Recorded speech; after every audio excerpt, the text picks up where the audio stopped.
Bienvenue, chers amis de la communauté d'études quotidiennes de la Bible. Aujourd'hui, nous allons partager avec vous la méditation quotidienne au féminin tirée du livre Vertueuse, écrite par Monica Diaz ce mercredi 15 mai 2024, et en pour titre Tentation et liberté. Je résiste à mes tentations pour me sentir libre, selon Mike Girl. Dans Hébreux 4, le verset 15, Paul déclare que Jésus a été tenté comme nous à tous égards. Et je me demande, comment est-il possible que Jésus ait été tenté en tout? Jésus a vécu il y a 2000 ans. Comment les tentations de cette époque pourraient-elles ressembler aux tentations que je rencontre au XXIe siècle? Jésus n'était pas une femme. Comment pourrait-il être tenté par ce qui est une tentation pour nous? Il n'a jamais été marié. Comment aurait-il pu être tenté par ce qui tente les hommes mariés? Il n'a jamais non plus d'enfants. Comment aurait-il pu connaître les tentations que connaissent une mère ou un père? Comment toutes les tentations de l'humanité pourraient-elles être dirigées vers une seule personne?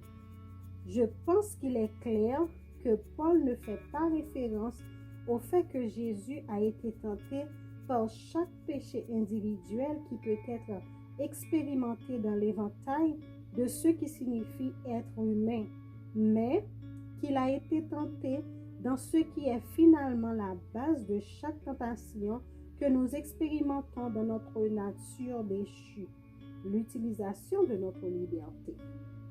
En quoi consiste vraiment la tentation? J'aime la façon dont le docteur Roberto Badenas répond à cette question.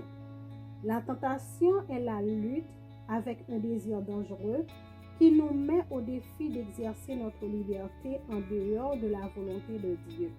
C'est pourquoi la tentation est si dangereuse, car elle nous place sur un chemin parallèle à celui de la volonté de Dieu pour la vie de ses enfants.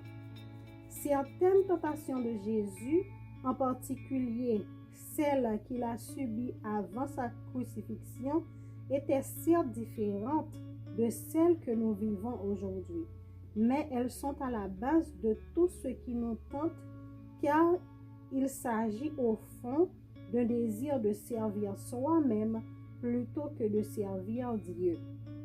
Dans Hébreux 4, le verset 15, poursuit en disant que Jésus a été tenté en toutes choses, sans commettre de péché. Pour remporter cette victoire sur les dangereux désirs qui le placeraient en dehors de la volonté du Père, Jésus s'est emparé de la main même du Père.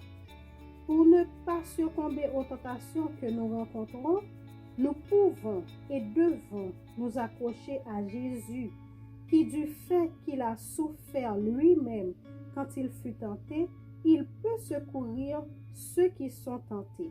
Hébreux 2, le verset 18. Rien ne vous aidera plus à surmonter la tentation que de prendre la décision de vous tourner vers Jésus, qui vous promet « Je suis avec vous tous les jours ». Je suis avec vous tous les jours jusqu'à la fin du monde. Matthieu 28, le verset 20. Nous vous souhaitons une agréable journée. Au revoir.